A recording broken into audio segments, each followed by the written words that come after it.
The owners of the Park Royal Hotel in beautiful West Vancouver are committed to quality and good taste and are pleased to sponsor Chefs About Town, Vancouver's refreshingly different cooking series.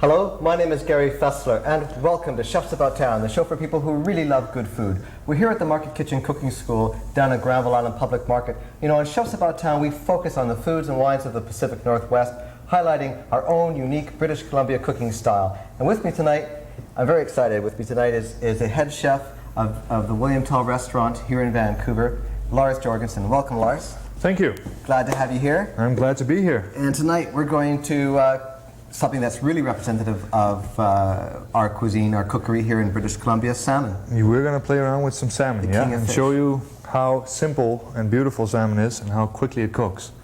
Fantastic. Okay. Contrary to popular belief, it does cook very quickly. And we're gonna take this and we're going to you're going to. I'm going to show how to fillet a salmon quickly, easily, and simply, without any big fuss and all that, so that people realize it's not a big deal. The common thing is people will take a whole fish and throw it on the barbecue and that's it, but that's not necessarily always the best way.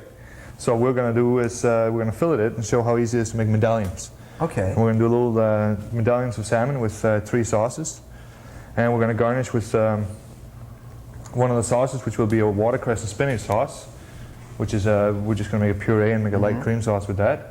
And the second sauce will be a cold sauce made with crème fraiche, shallots, red wine, and cassis. Fantastic. And I've just made that ahead, and it just takes about 5 minutes of cooking. Now these are the shallots in here? Those are just sliced shallots, yeah. And what else is in here? A little red wine and a little cassis. And the cassis and the red wine. Now what's happened here is that the shallots have absorbed all the color and the flavors of the wines. Cook it for about 4 minutes. You've cooked it for 4 minutes. And then just let them sit, and they soak up the flavor. When Lars says reduce, what you mean, Lars, is you just put it on the flame and let the liquid evaporate, which kind of lets everything meld and all the flavors get there. Okay, great. And what we're going to garnish the salmon with before I start filleting all this is I'm going to use a little bit of broad beans, or fava beans as some call it, as we have here. These are just a few snow pea pods that I threw in for good measure. We have some Romanesco cauliflower. This is wild vegetable, and I've actually only discovered this very recently, and I brought this over from Capers, and this almost looks like a vegetable from Mars or yeah, Venus. It looks a little different, that's for sure. And we're going to garnish with a few plum tomatoes, or Roma tomatoes as some people know them, and these are organically grown out in Hazelmere Valley out at Hazelmere Organic Farm. Which is one of your great suppliers to William Tell. They're good people that do good things with organic vegetables. Top-notch. Excellent people. And that's important, isn't it? Because as I say again and again and again on the show, and I think people are maybe getting tired of it by now, but I can't stress enough how important good ingredients are, and if they're organic, usually all the better, because they're for taste, for color, for texture, aroma, everything. These are just better ingredients. They're better, and usually when they're organically grown, they seem, for some odd reason, to have more flavor. More flavor. The problem is they don't grow as fast as they grow slower. Commercially produced. There aren't as many of them around available commercially. Which, if we support them, hopefully they'll grow. Yeah. Anyway, we should get started, and I'll... Now, can we just talk briefly, very briefly, about fresh fish, about buying a whole fish as we have here before we start cutting into it. We want to look for certain things in a fresh fish, correct? Yeah, what I always recommend to people if they're going to go out and they're going to buy fresh salmon or any fish for that matter is, first of all, you should know who you're buying it from. If you have supported a local producer or a local fisherman for a little while, you get to know them, so they know that you want fresh. Secondly, if you're not doing that, but you're just going and watch how they handle the fish. If the local guy, you go in and say, I want a salmon, they grab it by the tail and yank it up and just throw it in front of you, you're basically being told, don't bother, this guy doesn't care about his fish.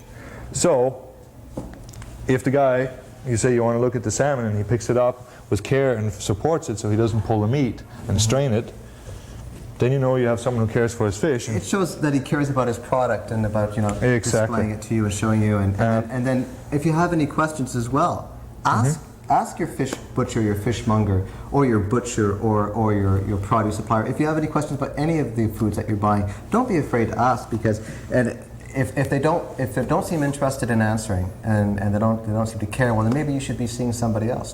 Don't you agree? That's the whole thing. For example, with salmon, I mean, the first thing I always ask is it farmed or is it wild? Right. I have a preference for wild salmon that beats anything because the flesh is always very firm. And I've had too many problems with farm salmon where the flesh is too soft. And the farm salmon being salmon that's is aquaculture, referred to as aquaculture salmon that have been raised in pens. And now, is it true?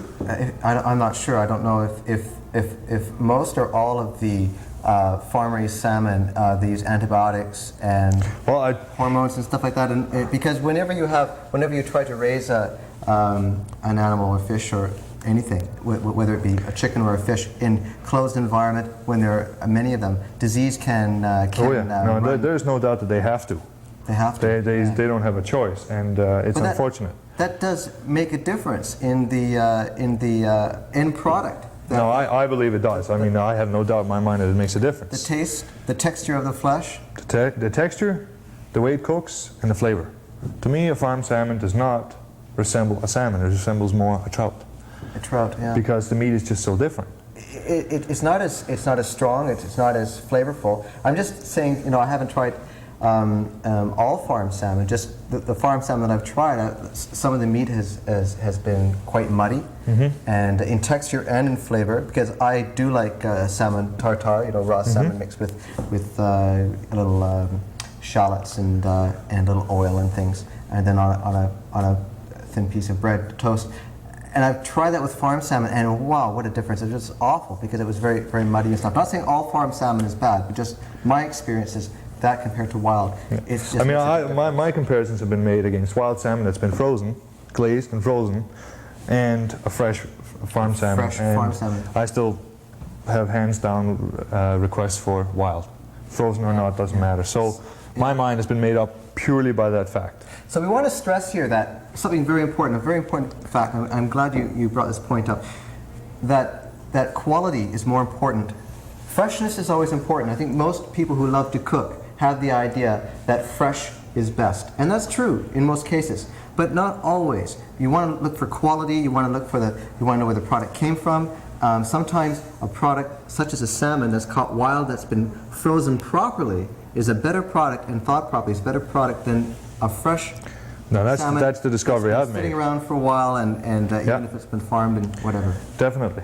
Anyway, we should get... We better get going. And I want to show how to fillet a salmon quickly and take the mystery out of it. Now I want to use a big French knife so that people can see exactly what my knife is doing. And as you can see, we just lay it down straight, grab a knife you're comfortable with. It does not have to be a French knife of 12 inches. Maybe we'll move this up just a bit so we can get a good shot of the mirror. Yeah, so it's under the mirror there, yeah. Lift the fin up, go and cut right behind the fin, right up to the backbone. You can feel the backbone. Turn your knife down against the backbone, and as you can hear, I'm just cutting right up against the bone. Right against the bone, so that we don't lose any meat, which is the whole trick. And that's all there is to it. Look at the color of this fish. This is beautiful fish. Yeah. Now this is a sockeye. I don't know whether we mentioned that or not. No, that would be a sockeye. And they vary in color. Some of them are really, really bright, which I've had as well. And this one, this is beautiful color. It's a beautiful color, yeah. Now we've taken the fillet off. Rather than the process of taking the other side off is exactly the same. It's just reversed.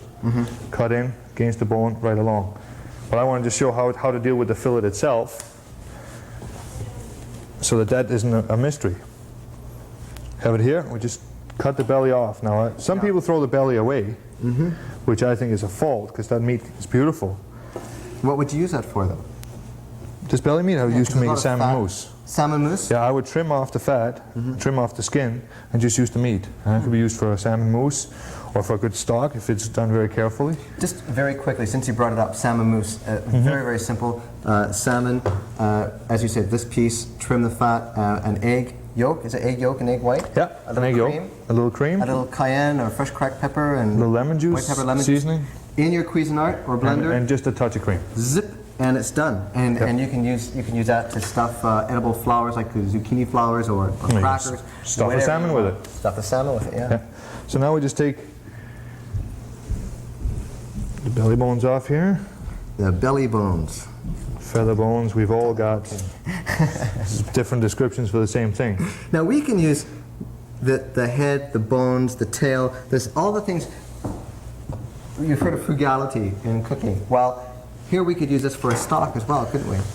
I personally believe you can, provided you don't let it boil. Just do everything very softly, very carefully, and you'll get a beautiful flavor without it being bitter or too fishy. I don't like letting really any stock, even a meat stock with heavy bones and stuff, really boil for a long time. That's right. Especially a fish stock with your aromatics, your carrots, leeks, onions, garlic, things like that. That's right. And celery. You want them to simmer gently so that you don't get all the particles and falling apart and stuff. And it doesn't take long to make fish stock, does it? No, it shouldn't boil. Maximum simmer for salmon stock about 10 minutes, and then take it off, and that's it. And that's it. It's all done. Strain it through cheesecloth and. Very softly, yeah. See, now I'm just going a lot here. to skin it and take the fillet right off. And what I do is I start at the tail and I just lift the meat off with the knife. I'm working down towards the skin. Right. Get a good hold. And what I'm doing is I'm pulling the skin and working the knife at the same time. So you can see it's just, now I'm pulling it away from myself, so you can see I'm pulling here, so it holds it firmly. Great. And then you can just lift the fillet off. Ah, beautiful Lift job. the skin. Now I know Lars makes this look very easy, and it is easy. But you know, you have to remember that, Lars, you've probably filleted a Oh, zillion of I've these. done a fair share of salmon, yeah. So for you at home who haven't attempted this, you know, of course you can get your fishmonger, fish butcher to do this for you. However, I'd like to see people, you know, for fun, don't be too intimidated. Try it a few times. You know, I would suggest trying it. It is really not as big a thing as people make it out to be. And if you're intimidated or you don't need that much salmon, get your fishmonger to do it. Get your fishmonger to do it. But try it a couple times, and you know, you'll find that the first time you might mess it up a bit. Don't worry about it. The second time it'll get a little easier, and the third time even easier than that. So, so now I'm just going to cut enough for one portion of 3 medallions, but obviously you can just keep cutting as if you had the amount of people grows. And I do it on a little bit of an angle. If you have a bigger salmon, I would do it more straight across. We're just going to take 3 nice little medallions, and I want to show you these things cook in about 2.5–3 minutes maximum.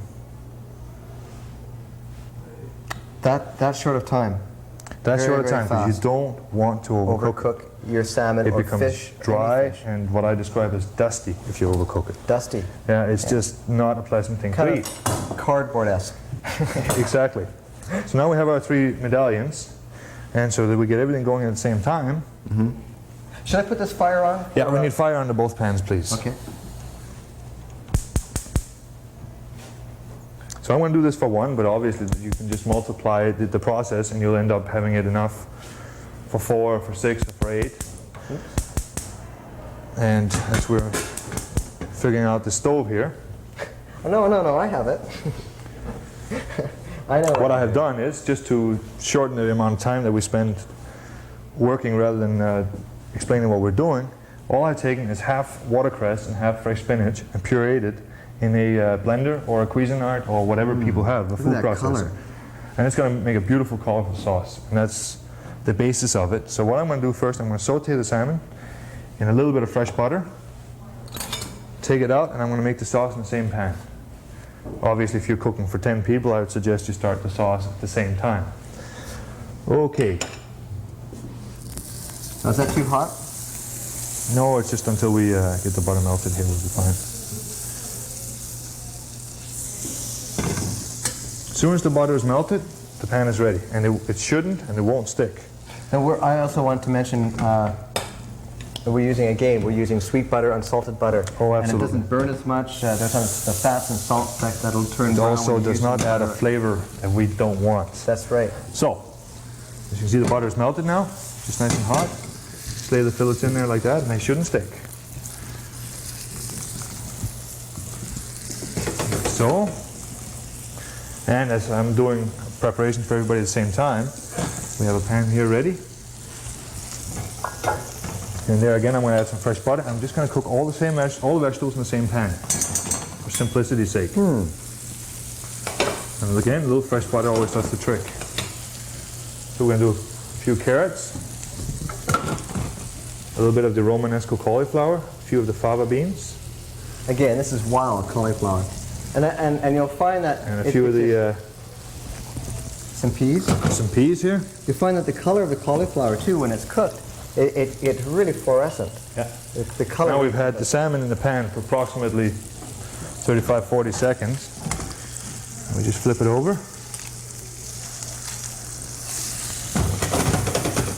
And we can just take it off the fire, leave it there.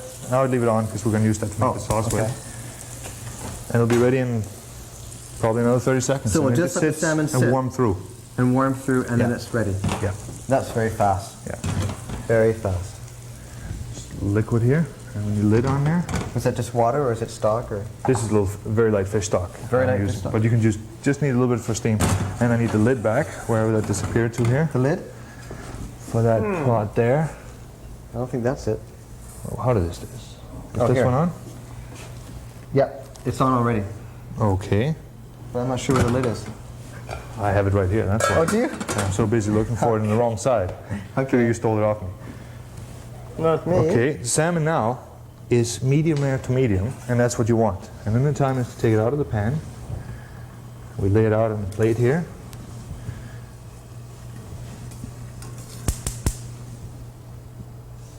Looks shiny, moist. Put this back on the fire. And we add our shallots. We want to just saute them lightly in the remaining butter.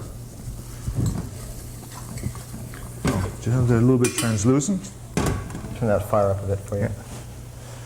Then we're going to add a little bit of fish stock, and if you want to be really costly about the whole thing, you could also use a little bit of white wine. Okay. Or You could both. use both. Or both, yeah. Now I have a little nice fish stock here. As you can see, they're sauteed, so they're just translucent now. We have just a touch of fish stock. Let that cook, and then after that I'm going to add a little cream to it. May I? Be my guest. Now, That's great.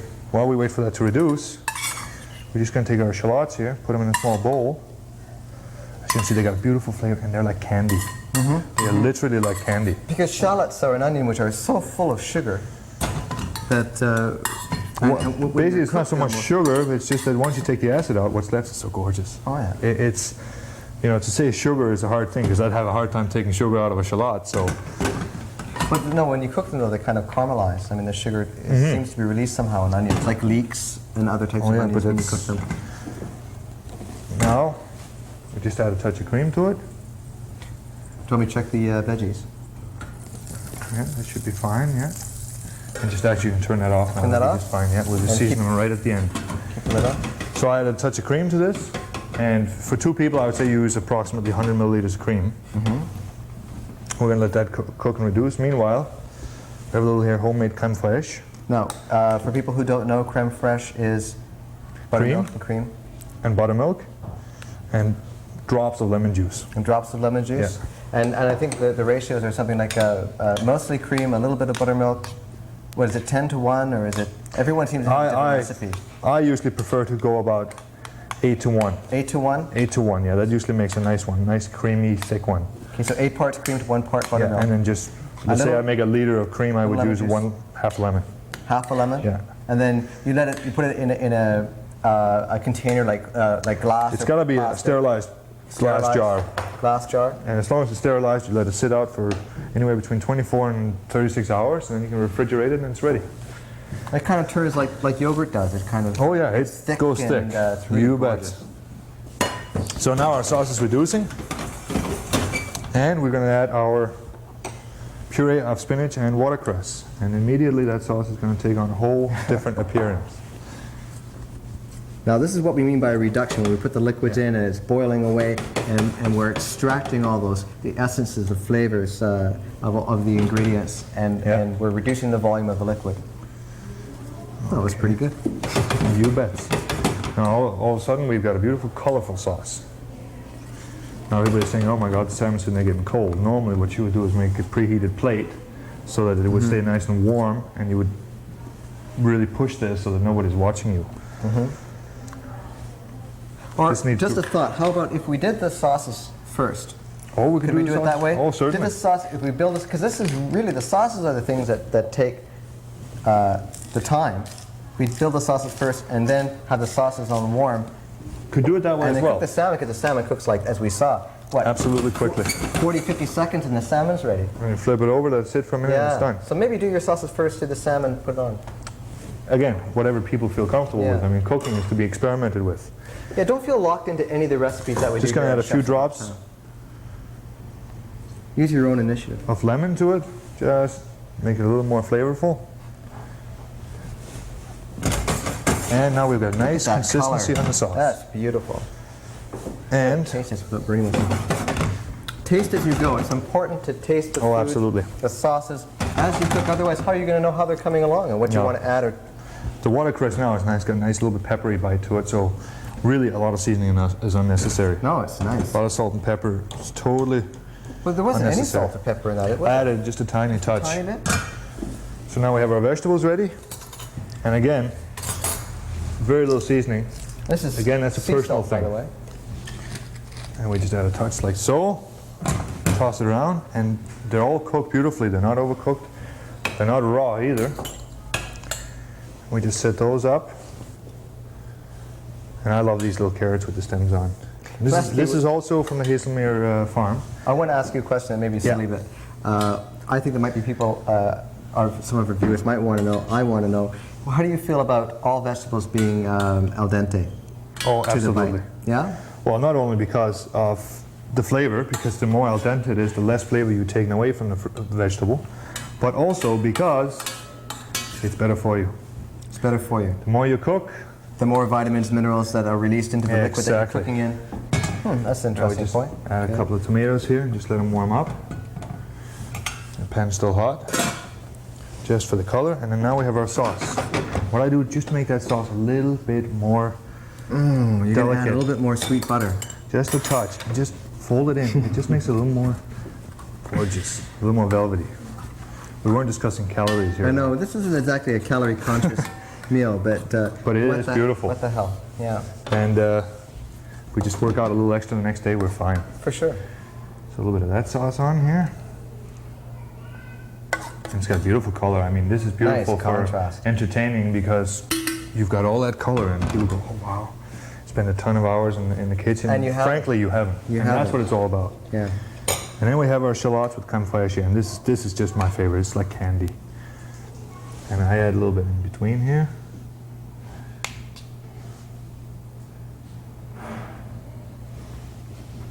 So these two sauces really complement each other, don't they? Well, one is sweet and Kind of like candy. and light, and the other one is has got the little bit peppery taste from the shallots.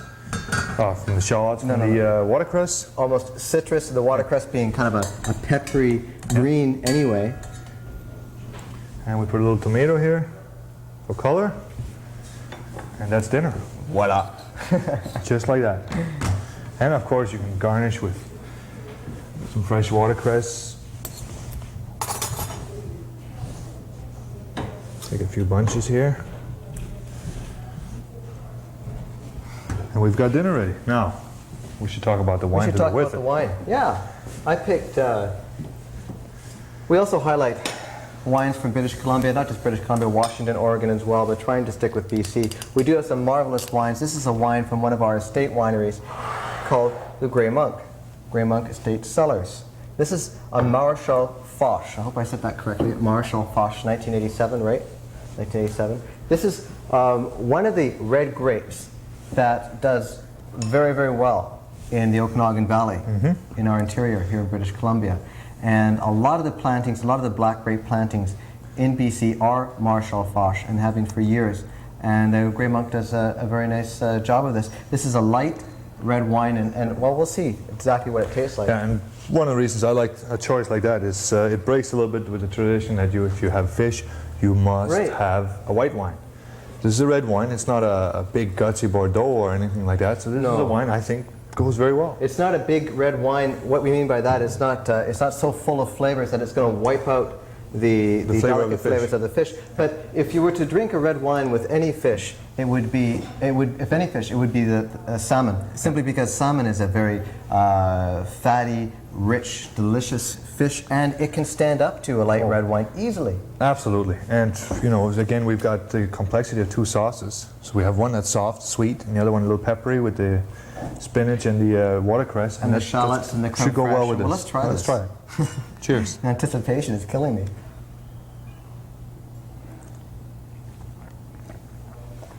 It's soft. Yeah, that should It's do nice it. acid though. It's not too Oh soft. yeah, no, that'll do very well with the salmon. And it's light. Yeah. It's very flavorful. It's called a Marshall Foch, I think. And if it's not, I'm sure I'll get lots of letters. And if you want, talking about letters, if you want any of the recipes to the Chefs About Town programs, to this program or any other program, you can send a self-addressed stamped envelope. Did I say that right? Self-addressed stamped envelope to the Market Kitchen Cooking School, and you'll see the address, the box office number or whatever at the end of the show. So maybe get a pencil and pad ready, and we'll be happy to send these recipes off to you. I want to mention too. Did you want to say something? I just wanted to say again, BC is the place to eat salmon. Oh, absolutely. And this year, we're looking at an extremely good run of sockeye. So the salmon prices are excellent this year. So this time, take advantage. This year is the time to eat salmon and enjoy it, because they have a little more than normal. Oh, I didn't know that. Well, that's terrific. We've got what one thing consider almost a record run. And hopefully by the time people will be watching this show, the strike will be over. That should be. I hope that doesn't stay forever, because it does put a strain on the few that are still fishing. That's right. But for now, let's enjoy the salmon. This is wonderful. Very representative of the type of things that you do at the William Tell, which you get excited about working with product from British Columbia. Well, what I love is that I'm encouraging somebody to know that the final test is on. People are sitting there saying, "Hey, is that salmon cooked? We never saw it. Let's break one open." Okay. And now we've been talking and all that stuff. We got to wrap it up, so let's just. Cooked. Why don't you just take a bite of this and we'll wrap it up. Lars Jorgensen, thanks for coming over and sharing this with us. I really appreciate it. Lars Jorgensen, the executive chef of the William Tell restaurant here in Vancouver. My name is Gary Faessler. Until we see you next time, enjoy and eat well. Good night now. Good night.